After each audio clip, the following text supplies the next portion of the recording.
As Congress battles over the budget, there are important pro-life provisions in there you'll want to keep track of. This is the CitizenLink Report. I'm Stuart Shepard, along with Ashley Horne, our federal policy analyst, and Tom Minnery, our senior vice president of government and public policy. Hi, Tom and Ashley. Hi, Hello, Stuart. First of all, before we get to our main topic, I want to thank Ashley for filling in capably and ably last week. You did a fine job on the show here. And I also want to give you a chance to catch us up on the topic from last week, which was Congress stepping in to defend the Defense of Marriage Act. What's the latest? Well, the latest is that Speaker Boehner will be convening a panel to discuss the ways that they are going to push ahead and defend the Defense of Marriage Act. And the reason they have to do that is because the Department of Justice has said, we are hands off. We are no longer going to defend this law, the Defense of Marriage Act. You know, I have to say, though, I would have wished for a little bit more exuberance from the Republican leadership to defend marriage. As we've said before, the Defense of Marriage law, the Defense of Marriage Act is a law that allows states not to recognize same-sex marriages performed elsewhere. That gives those states that want to keep marriage, as its traditional definition calls, the freedom to do that. And a certain lack of exuberance, as I said, but maybe this will pan out in the end. I hope it will. All right. It's certainly surprising given that the public supports the idea of marriage as one man, one woman, overwhelmingly.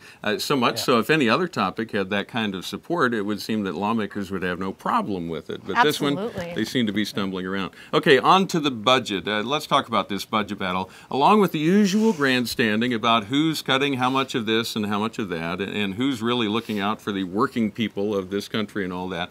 There's also a larger effort to undo some of the pro-life advances made by the last Congress and by the Obama administration. Describe for us what's in there, and as we go through, I know there are going to be many bills that are moving along as we move through time here, but what's in there specifically that we should be watching for? You're right. Specifically, there are about 3 different provisions that we're looking at that are pro-life, that these guys, these new lawmakers, and some old ones, but some pro-life conservatives in the House are really trying to push forward. One of those is defunding Planned Parenthood, and as we probably all know, it's one of the largest abortion providers in the country and the largest recipient of taxpayer dollars, federal dollars, under the Title X program. Their revenue ends up, or their budget ends up being about $1.1 billion.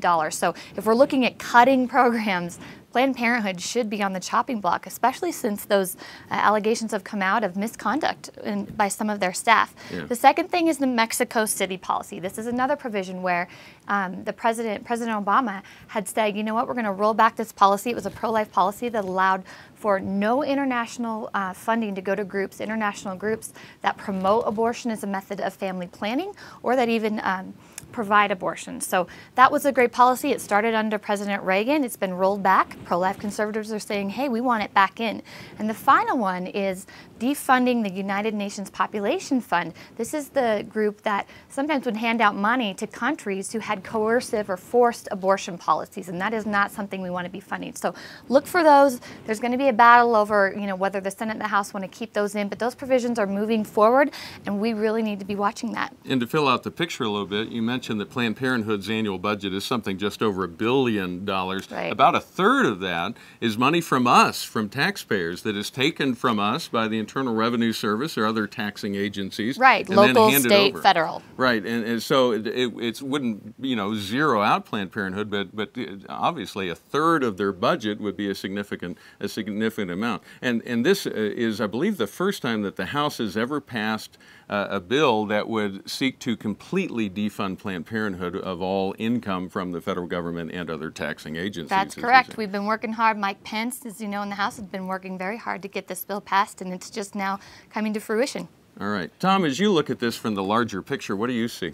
Well, the president submitted his own budget to Congress a few weeks ago, and there was some hope that he will exercise real leadership in those areas where real executive leadership is necessary. And I'm talking about the requirements to pay Medicaid, to pay Medicare, to pay Social Security. We need reforms in those entitlement programs. But the president ducked. He said it's better to do this behind closed doors with Republicans, but doggone it, he is the president, and there were some hopes that he would show real leadership in this. He is not. This year, we will pay at the federal government level about $200 billion just in interest on the federal debt.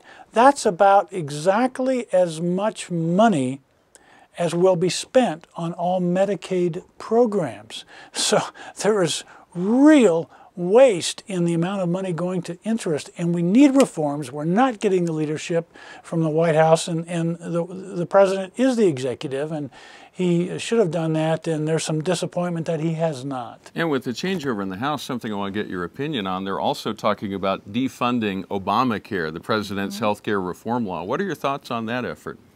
Well, the Republicans really want to do that. In fact, they have passed the bill to do that.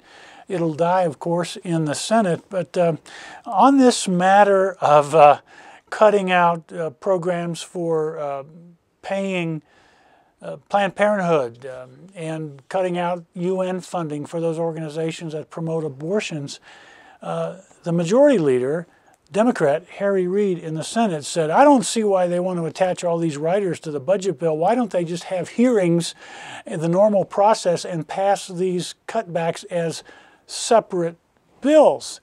And you know what? I just had to laugh when I read that. This is Mr. Midnight Manager's substitute, 2,000-page bills dumped on members' desks and voted on within hours. What I'm talking about is a jumbled mess that was used to pass Obamacare in the wee hours of the night. We would have loved for Harry Reid to have taken his own advice in the Obamacare debate and had substantive committee hearings. He did not. They passed it furtively, and we got the jumbled law that we're now trying to sort through. The big question, of course, is how may people speak into this debate from their homes across the country? Who do they call, and what do they say when they call? You know, all the attention should now be focused on the Senate. You know, the House has done its work. They have a lot of pro-life conservatives there who are pushing the provisions that we discussed earlier. So we really need to be calling our senators saying, you know what, these pro-life provisions should be included in any spending bill that you have, that you are crafting for the rest of the fiscal year. All right. Tom, what do you think? What's the best way to express our dislike for the things that Congress has been doing, particularly on the sanctity of life issue? Well, it is time for people to pick up the phone and make a simple call to the Capitol operator, 202-224-3121. Ask for your senator's office. They will connect you. You will not speak to your senator. You will speak to an assistant. Simply say that you would like the senator to vote against funding Planned Parenthood. That's simple. That's enough to do.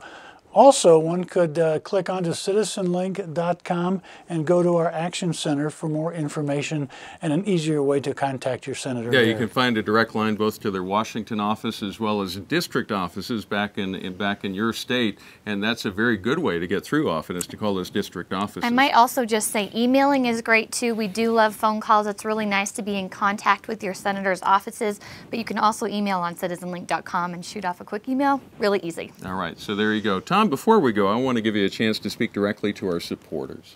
Well, thanks, Stuart. Glad to do it, and we don't usually do this, but let me tell you, ladies and gentlemen, your support, your financial support for the work at CitizenLink is extremely important, particularly at this time that we now are engaged in these huge battles over the pro-life cause, over the size of the federal budget, and as we get into an even more important year, next year with the presidential campaign beginning and another opportunity to elect pro-life conservatives, pro-family conservatives to the House and Senate. But to tell you the truth, we have low funds and we're now cutting back on the amount of activity that we are able to engage in probably because everyone thought, wow, the conservatives won on the in the November elections, and so the battle's over. Well, it is not. The conservatives won control in 1/3 of the federal government, the House of Representatives, so the battle continues. So please support us with the largest donation that you can. CitizenLink.com is a place where you can make a donation, and please continue to keep us in your prayers as well. All right. Tom, Ashley, thank you for your insights. Thank you for the work you do as well. And thank you for watching. We always appreciate your support, whether it's prayer or financial or just your encouragement through notes that you send to us. You may always write to us at mail@citizenlink.com. We encourage you to pray for our elected officials in our nation as well as call and email, but those prayers also are important. We encourage you to pray for them specifically and by name. And remember, stand tall and be heard.